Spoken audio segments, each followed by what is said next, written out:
Welcome back, fear seekers.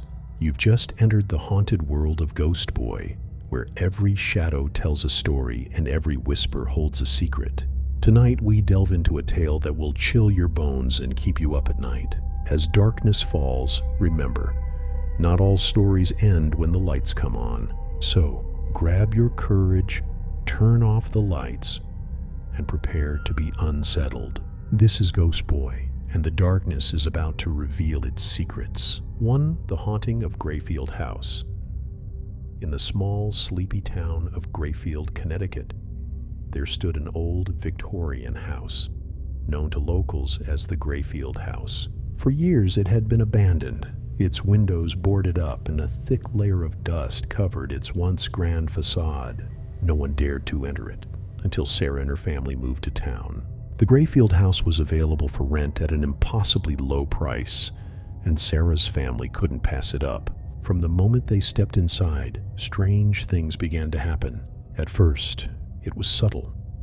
The lights flickered and there were odd, creaking sounds at night. Sarah's daughter, Emma, who was only 6, began talking to someone invisible whom she called the lady. Sarah tried to ignore it, thinking it was just Emma's imagination. But soon, things escalated. Doors slammed shut on their own. The temperature in certain rooms dropped inexplicably, and shadowy figures appeared in the corners of their vision. Every night at exactly 3 a.m., the sound of footsteps echoed through the halls, though no one was there. One evening, Sarah, unable to sleep, decided to do some research on the house's history. What she discovered was horrifying. The Grayfield house had belonged to a woman named Margaret Grayfield, who had been accused of witchcraft in the 1800s. She had been hung in the town square, but before her death, she cursed the house and all who would live in it. Locals believed that her spirit still roamed the halls, searching for a way to exact her revenge. As the nights grew more terrifying, Sarah's husband, David, decided they needed to leave, but when they tried to pack up, they found that the doors and windows wouldn't open. They were trapped inside the house. Desperate, they contacted a local priest to perform an exorcism. The night the priest arrived, the house descended into chaos. Furniture flew across rooms, disembodied voices screamed, and the walls dripped with blood. In the middle of the exorcism, Emma suddenly collapsed. Her eyes rolled back, and in a voice that wasn't her own, she began speaking in tongues. The priest screamed for Sarah and David to hold her down as he chanted prayers. Just as things reached their peak, Emma let out an ear-piercing scream and the room fell silent. The temperature returned to normal, and the priest declared the house cleansed. But when Emma woke up, she whispered, "The lady says she'll be back." That night, Sarah found a single black rose on her pillow, the same flower Margaret Grayfield had been holding when she was executed. They fled the house the next morning and never looked back. Years later, Grayfield House remains empty, its windows still boarded up, but locals say that on certain nights, you can still hear footsteps echoing through the halls and see the flicker of candlelight through the cracks in the boards.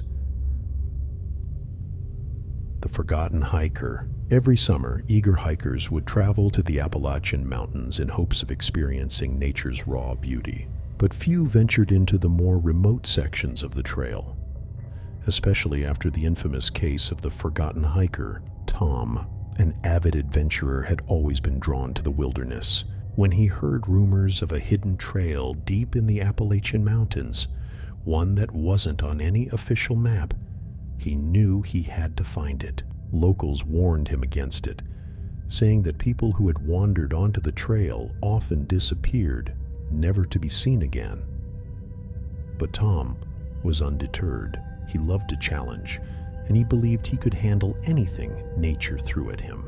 With nothing but a backpack, a map, and a compass, Tom set off alone. At first, the hike was serene. The dense forest was quiet, save for the occasional rustling of leaves and the chirping of birds.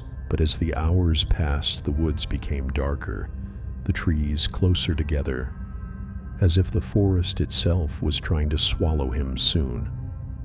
Tom found the hidden trail, It was overgrown and barely recognizable, but he knew he was on the right path. As he ventured deeper, the air became still.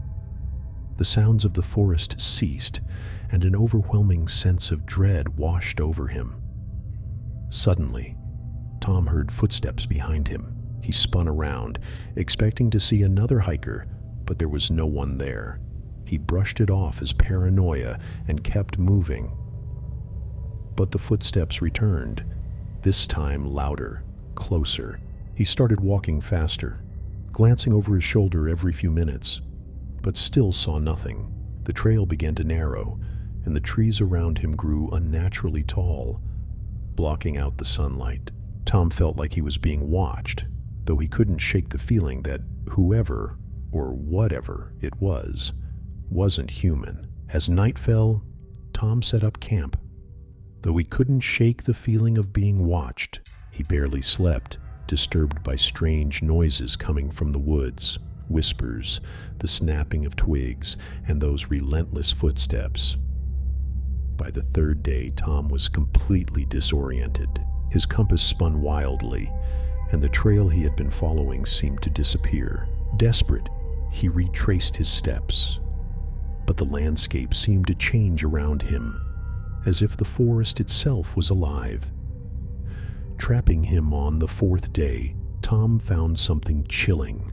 Tied to a tree was an old, weathered hiking backpack, just like his. It had been there for years, vines growing around it.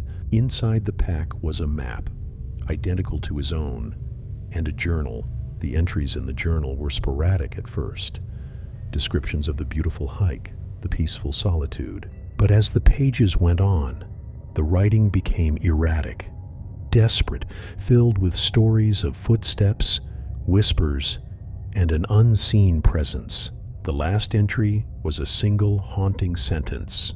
"It's here." Terrified, Tom ran, his only goal now to escape the forest. But no matter which direction he went, the trees seemed to close in around him, and the footsteps followed.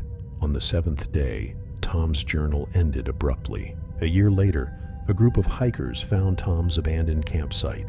His belongings were scattered, his tent ripped apart, and his map marked with frenzied notes. But Tom was nowhere to be found.